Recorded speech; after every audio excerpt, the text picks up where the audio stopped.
పాపం జగన్మోహన్ రెడ్డిలోని అసంతృప్తి ఆగ్రహం ఏదైతే ఉందో ఈరోజు బయటకు వచ్చింది. ఎవరైతే మాజీ ఎంపీ నందిగామ సురేష్ అరెస్ట్ అయిన విషయం మనందరికీ తెలిసిందే. గుంటూరు జైల్లో ఉన్నటువంటి నందిగామ సురేష్ని పరామర్శించడానికి వచ్చాడు. సరే, ఎందుకు పరామర్శించాడంటే బోట్ల విషయంలో జరిగినటువంటి కుట్ర బయట పెట్టకుండా ఉండాలని ఏదో చెప్పడానికి వచ్చాడని చెప్తున్నారు. సరే, దాని అసలు విషయం బయట పెడదాం. అయిపోయిన తర్వాత జగన్మోహన్ రెడ్డి బయటకు వచ్చి ప్రెస్ మీట్ పెట్టే ప్రయత్నం చేశాడు. వాస్తవానికి గత 5 ఏళ్లలో జగన్మోహన్ రెడ్డి ఎక్కడ ప్రెస్ మీట్లు పెట్టలేదు. రికార్డ్ చేసి వదిలి మనకి అడ్డంగా దొరికిపోయారు. వెనకమాల గడియారంలో కానివ్వండి, చేతి గడియారంలో కానివ్వండి, ఆ టైమింగ్స్లో తేడా వస్తే సోషల్ మీడియాలో ఈజీగా పట్టుకున్నారు. ఆ తర్వాత ఎడిటింగ్ చేసి వదిలినటువంటి విఎఫ్ఎక్స్ సిద్ధం సభలను కూడా మనం అందరం చూసాం. మొత్తానికి జగన్మోహన్ రెడ్డి 5 ఏళ్లలో ఎప్పుడూ కూడా లైవ్ ప్రెస్ మీట్ ఇవ్వాల. రికార్డెడ్ ప్రెస్ మీటు 1 అవర్ తర్వాత మాత్రమే ఆ ప్రెస్ మీట్ ఇచ్చేవాడు. ఐఎన్పిఆర్ నుంచి అప్పుడు ఇతర ఛానల్స్ తీసుకోవాలి తప్ప లైవ్ అయితే ఇచ్చేవాడు కాదు. ఒక సభలో మాత్రమే జగన్మోహన్ రెడ్డి లైవ్ స్పీచ్ ఉండేది. అది కూడా ఏంటంటే స్క్రిప్టు.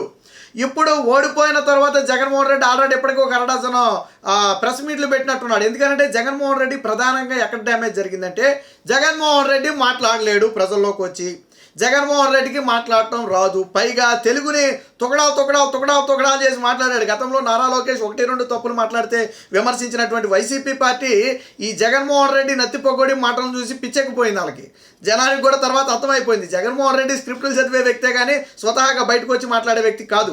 ఇప్పుడు కూడా ఏం జరిగింది, ప్రెస్ మీట్ బయటకు వచ్చి ప్రెస్ మీట్ పెట్టాడు. ప్రెస్ మీట్ అన్నాక సాధారణంగా ప్రశ్నలు అడుగుతారు. అందులో జగన్మోహన్ రెడ్డి లాంటి వ్యక్తి ప్రెస్ మీట్ పెట్టినప్పుడు ఇంకెక్కువ అడుగుతారు. ఎందుకంటే సమయం సందర్భం లేకుండా ప్రెస్ మీట్లు పెడుతుంటాడు కాబట్టి ఇంకా ఎక్కువ ప్రశ్నలు అడుగుతారు దొరికినప్పుడల్లా. ఎందుకంటే ఆయన బెంగళూరు ప్యాలెస్లోనే కదా ఉండేది, ఏపీలో ఎక్కడ ఉన్నాడు ఉండట్లా. అయితే ఈరోజు కూడా ప్రెస్ మీట్ పెట్టిన సమయంలో కొంతమంది విలేకరుల పాపం ప్రశ్నలు అడిగే ప్రయత్నం చేస్తే జగన్మోహన్ రెడ్డికి ఒక అసంతృప్తి వచ్చింది. అసంతృప్తి వచ్చి వెళ్ళగక్కేశాడు. ఉన్న వాస్తవం బయట పెట్టేశాడు. ఏమని, నేను నేర్చుకుని వచ్చిందే 4 ముక్కలు, నేనేదో 4 ముక్కలు చదువుకుని వచ్చాను, మీరు ఇలా ఇబ్బంది పెడితే ఇంక నేను మాట్లాడటం ఎందుకు, మీకు పేపర్లు ఇచ్చేసి నేను వెళ్ళిపోతాను, మీరే చదువుకోండి అని చెప్పి ఒక అసంతృప్తిని అయితే జగన్మోహన్ రెడ్డి వ్యక్తం చేశాడు. ప్రెస్ మీట్ దగ్గర నేను 4 ముక్కలు రాసుకొచ్చాను, నేను ఆ పేపర్లు ఇచ్చేసి వెళ్ళిపోతాను, మీరు చదువుకోండి. గతంలో జగన్మోహన్ రెడ్డి ఏం మాట్లాడాడు, ఏబిఎన్ కానివ్వండి, ఏబిఎన్ ఆంధ్రజ్యోతి కానివ్వండి, ఈనాడు కానివ్వండి, ఈ పత్రికలను రానివద్దు, TV5 వీటిని రానివ్వద్దని చెప్పి గతంలో చెప్పాడు. ఈయన అధికారంలో ఉన్న సమయంలో కూడా ప్రతిపక్ష నేతగా ఉన్న సమయంలో వాటిని మేము బ్యాన్ చేస్తున్నాం, నా సభలకు రావద్దని చెప్పాడు. సరే, అది పక్కన పెడదాం. ముఖ్యమంత్రి అయిన తర్వాత ఆ ఛానల్స్ని ఏపీ పేపర్లో రాకుండా బ్యాన్ చేశాడు. తర్వాత ఏం చేశాడు, వాటికి ఏమీ అడ్వర్టైజ్మెంట్లు ఇవ్వకపోవటం, వాళ్ళకి ప్రెస్ మీట్లకు పిలవకపోవటం, అలా కూడా వేధించాడు. ఇప్పుడు జగన్మోహన్ రెడ్డి అలాగా ఒకళ్ళు రావద్దని చెప్పే ధైర్యం దమ్ము లేదు, చెప్పలేడు అలాగా. కాబట్టి వచ్చిన ప్రెస్ మీట్లు ప్రశ్నలు అడిగితే చూడండి, పాపం నేను సౌండ్ పెట్టి వినిపిస్తాను.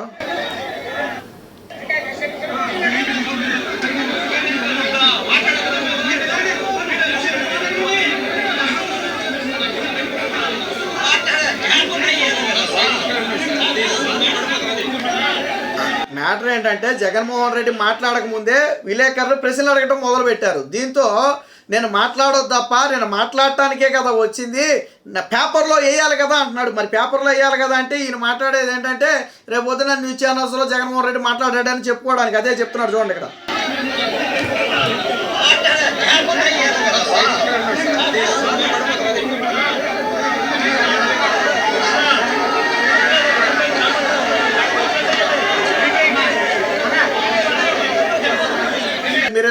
మీరు ఇలాగ ఇబ్బంది పెడితే, మీరు ఇలాగ అడిగితే నేను చెప్పలేను, ఇక నేను నా పేపర్లు ఇచ్చి వెళ్ళిపోతానని ఆయనే లైవ్లో చూపిస్తున్నాడు చూడండి. వీడియో కూడా ఆయనే చూపించే పరిస్థితి.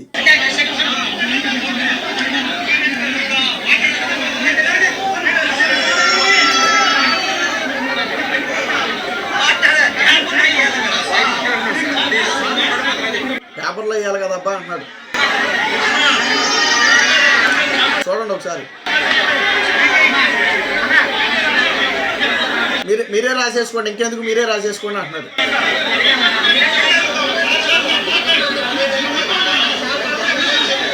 నేను వెళ్ళిపోతా, మీరే రాసేసుకోండి, నేను వెళ్ళిపోతా, మీరే రాసేసుకోండి అంటున్నాడు. అంటే జగన్మోహన్ రెడ్డి ఎంత అసంతృప్తిలో ఉన్నాడు అనటానికి ఇది ఒక ఉదాహరణ. జగన్మోహన్ రెడ్డి ఇప్పుడు కూడా ఏం చెప్తున్నాడంటే ఒక విషయం స్పష్టంగా చెప్పాడు, నేను పేపర్లు తీసుకొచ్చా, మీరు చదవమని, మీరు స్కామ్గా ఉంటే నేను తీసుకొచ్చింది చదువుతా, లేదు మీరు గోల చేసి నేను ప్రశ్నలు అడుగుతాను అంటే నేను కూడా చదవను, మీకు ఇచ్చి వెళ్ళిపోతా. అంటే మీరు అడిగే ప్రశ్నలకు నేను సమాధానం చెప్పను. గతంలో కూడా జగన్మోహన్ రెడ్డి ఎందుకు ఈ ఇరకాటంలో పడ్డాడనేది కూడా నేను చెప్తా. మొన్న ఎప్పుడైతే 30 మందో 20 మందో చనిపోయాడని చెప్పాడు కదా జగన్మోహన్ రెడ్డి, ఢిల్లీ వెళ్ళి ధర్నా చేశాడు. అంతా 30 మంది చనిపోయాడని చెప్పినట్టున్నాడు ఢిల్లీ వెళ్ళి. ఆ 30 మంది ఎవరో చెప్పమని చెప్పి తెలుగుదేశం పార్టీ ప్రశ్నించింది. అసెంబ్లీలో చంద్రబాబు గారు ప్రశ్నించారు, బయట ప్రెస్ మీట్ పెట్టి హోమ్ మినిస్టర్ గారు ప్రశ్నించారు. కొంతమంది పోలీసులు కూడా వివరాలు మాకు ఇస్తే మేము ఎంక్వైరీ చేస్తామని చెప్పి పోలీస్ డిపార్ట్మెంట్ నుంచి కూడా కొంతమంది చెప్పారు. తర్వాత 4-5 ప్రెస్ మీట్లు పెడితే జగన్మోహన్ రెడ్డి ఎక్కడా కూడా చెప్పలా. ఒకసారి బయట అడిగితే టైం అయిపోయిందని చెప్పి వెళ్ళిపోయాడు, ఇంకొకసారి ఇన్నర్ ప్రెస్ మీట్లో అడిగితే లంచ్ టైం అయిందని లేచి వెళ్ళిపోయాడు. అంటే జగన్మోహన్ రెడ్డి ఆ 30 మంది పేర్లు ఏంటి అంటే జగన్మోహన్ రెడ్డి సమాధానం చెప్పలా. సో అప్పటి నుంచి జగన్మోహన్ రెడ్డికి భయం పట్టుకుంది. ఏం భయం? ఎక్కడ మీడియా వాళ్ళు ఎక్కడ ఏ ప్రశ్న అడుగుతారో, ఎక్కడ నోరు జారితే ఎక్కడ దొరికిపోతానో, అసలే మనకు మాట్లాడటం రాదు కదా, ఎక్కడ నోరు జారితే ఎక్కడ దొరికిపోతామని ఒక భయం జగన్మోహన్ రెడ్డిలో చాలా బలంగా ఉంది. అందుకనే ఈరోజు ప్రెస్ వాళ్ళు సాధారణంగా ఏంటంటే ఒకళ్ళ తర్వాత ఒకళ్ళు కంటిన్యూగా అడుగుతున్నారు. వాస్తవానికి జగన్మోహన్ రెడ్డి ఓపిక్గా ముందు సమాధానం చెప్పాలా, లేదా ముందు నేను మాట్లాడతాను ఆ తర్వాత మీరు ప్రశ్నలు అడగండి నేను సమాధానం చెప్తానని చెప్పాలా. ఫర్ ఎగ్జాంపుల్ నారా లోకేష్ని తీసుకోండి. గతంలో పాదయాత్ర సమయంలో కానివ్వండి, ఇప్పుడు కానివ్వండి, ఆయన అన్నిపోయిన తర్వాత ఆయన మాట్లాడాల్సింది మాట్లాడి అందరి ప్రెస్ వాళ్ళందరినీ ఎనీ క్వశ్చన్స్ అని అడిగి సాక్షిని స్పెషల్గా సాక్షి వచ్చిందా అని పిలిచి సాక్షి నుంచి ఏమైనా ప్రశ్నలు ఉంటే అడుగు అని చెప్పి చొలోక్తులేసే సంగతి మనం చూసాం. నారా లోకేష్ అంత రాడు తెలియడు. ఒకప్పుడు నారా లోకేష్ని విమర్శించారు. ఈరోజు జగన్మోహన్ రెడ్డి మీరు ప్రశ్నలు అడిగితే నేను వెళ్ళిపోతా, నేను తెచ్చిన పేపర్ మీకు ఇచ్చి వెళ్ళిపోతా, మీరే రాసుకోండి అంటే మొత్తానికి నేను పేపర్ తీసుకొచ్చి చదువుతున్నానని జగన్మోహన్ రెడ్డి స్పష్టంగా చెప్పాడు. జగన్మోహన్ రెడ్డి మీడియాను ఫేస్ చేయలేడు అనే విషయం మరొకసారి బయటపడింది. ఎందుకు 5 ఏళ్లుగా ముఖ్యమంత్రిగా ఉన్నప్పుడు జగన్మోహన్ రెడ్డి మీడియా ముందుకు రాలేదు అంటే ఇదే సిచ్యువేషన్. అంటే ఇప్పుడంటే సరే ప్రతిపక్ష హోదా కూడా లేదు, అది వేరే విషయం. ముఖ్యమంత్రిగా ఉన్నప్పుడు ఇలా మొక్కలు తీసుకొచ్చేసి పదే కన్నా చదివితే ప్రజలు చీకొడతారు, సోషల్ మీడియాలో ట్రోల్ అవుతాడు. అందుకనే జగన్మోహన్ రెడ్డి ఏం చేశాడు, రికార్డెడ్ ప్రెస్ మీట్లు వదిలేవాడు. సగం చూసుకునేవాడు, చదివేవాడు, కట్ చేసేవాడు, ఎడిట్ చేసేవాడు, పెట్టి చేసి వదిలేసేవాడు. ఇప్పుడు ఆ పరిస్థితి లేదు. మీడియా అన్నాక సాధారణంగా ప్రశ్నలు అడిగితే రాజకీయ నేత జగన్మోహన్ రెడ్డి ఒకడేనా, పవన్ కళ్యాణ్ పెట్టినా, లోకేష్ పెట్టినా, చంద్రబాబు గారు పెట్టినా, లేదా ఇంకో మినిస్టర్ పెట్టినా, ఎమ్మెల్యే పెట్టినా సాధారణంగా మీడియా ప్రశ్నలు అడుగుతుంది. బట్ జగన్మోహన్ రెడ్డి లాంటి వ్యక్తిని ఎక్కువ అడుగుతారు. ఎందుకంటే ఈయన అనేక ఆరోపణలు చేస్తాడు కాబట్టి దానికి సంబంధించి ఆధారాలు ఉన్నాయా, లేకపోతే ఏంటి పరిస్థితి అని అడుగుతారు. గతంలో నేను చెప్పలేదా 30 మంది చనిపోయారన్నారు, ఆ పేర్లు అయ్యో మాకు ఇవ్వండి అంటే జగన్మోహన్ రెడ్డి సమాధానం చెప్పకుండా వెళ్ళిపోయాడు.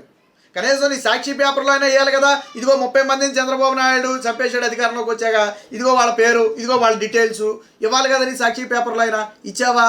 ఇవ్వలేదు. ఈరోజు ఏమంటావు, మీరు ప్రశ్నలు అడిగితే నేను వెళ్ళిపోతాను, మీరే రాసుకోండి, మీరే చెప్పుకోండి అంటే మీడియాని జగన్మోహన్ రెడ్డి ఫేస్ చేయలేకపోతున్నాడు.